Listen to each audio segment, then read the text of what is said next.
Have you ever felt like your mind is just a really cluttered room? Just full of random thoughts and worries and those endless to-do lists? Well, in this explainer, we're diving into a devotional text that offers a pretty powerful way to bring some order and, honestly, some light into that inner world. It's all based on this beautiful idea from the Psalms, the concept of storing God's word in our hearts.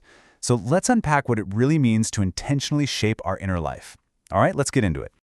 So the source material we're looking at today starts by painting a picture of a struggle that is completely universal. It's a kind of inner tug-of-war that every single one of us experiences, whether we realize it or not. It's basically a battle for the real estate of our minds.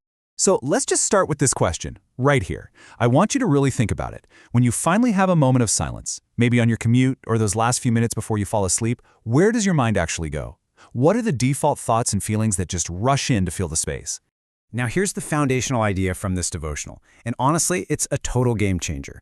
The concept is that our inner life, our heart, our mind, is never a neutral space. It is always actively being filled with something. It's never a vacuum. And it could be anything, right? It could be the constant noise of social media or old memories we just can't seem to shake. It could be powerful cravings or those nagging fears that creep in. The source sets all of these up in stark contrast to that very last option, truth. And this really establishes the central conflict we're all trying to navigate. What are we going to allow to fill that precious inner space? So if our hearts are constantly being filled with something, the good news is the devotional text doesn't just leave us with the problem. It actually offers a path forward, a better, much more intentional way to furnish that inner space. And this verse, right here, from Psalm 119, is the absolute cornerstone of this whole idea. The psalmist describes a very active, very deliberate choice. I have stored up your word. It's not passive.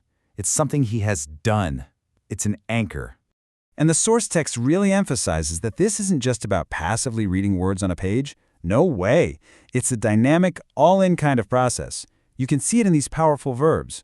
We're meant to be actively seeking truth, treasuring it like it's a rare jewel, delighting in its beauty, meditating on what it means, and even speaking it out. It is a full-body engagement. Now, what's really fascinating here is how the devotional redefines what God's word even is in this context.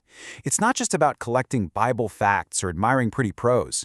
It's presented as something alive, like a spiritual superfood that nourishes our souls, or a loving course correction that gets us back on track. It's a source of deep joy that literally starts to change us from the inside out. But that kind of begs the question, right? Why go through all this trouble? Why engage in this active practice of storing up God's word in the first place? Well, the answer, according to the devotional, shifts our entire perspective from what we do to who we are. And here is the crucial distinction. The text argues that this whole practice isn't about performing from a spiritual checklist to, earn points with God. It's not like trying to get an A on a test. Instead, it's about living out an identity that we already have.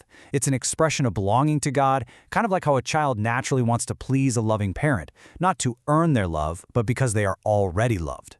And that powerful idea of belonging, well, it leads us to another vital distinction that the source material is really careful to make, and it helps us avoid a very, very common modern trap. It's so easy for us to fall into this trap of just using the Bible as a self-help book, right?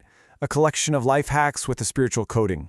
But the goal, as the source frames it, is something so much deeper, so much more transformative. It's allowing our lives to be steadily formed by an external truth, the truth of the Redeemer. And that idea of being formed leads directly to the heart of the matter. Because at the absolute center of this devotional concept is Christ. He's presented as the living Word himself, the one who, according to the text, perfectly embodied this holy life. And that reframes the whole process. It becomes less about our own striving and so much more about connecting to a source of life and truth.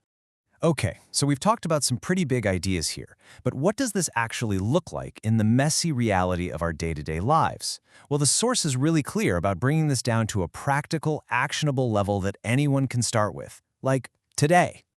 I absolutely love this quote from the text. Small disciplines matter because small openings let light in. It's such a beautiful reminder that we don't have to make these massive, overwhelming changes to see a real difference.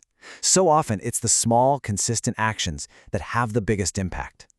And here it is, the single, tangible takeaway the devotional offers. And it's so incredibly simple, yet so profound.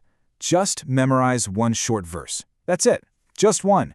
And then, when your mind starts to feel like a chaotic pinball machine, bouncing from one worry to the next distraction, you can return to that verse. It becomes your anchor.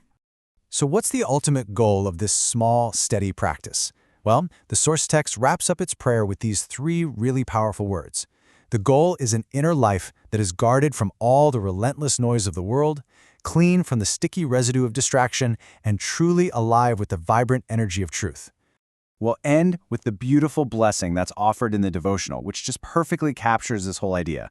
See, it's not just about what you know, but about what you treasure in the deepest part of who you are. So I'll leave you with this question. What small truth will you let in today? Thanks so much for joining me for this explainer.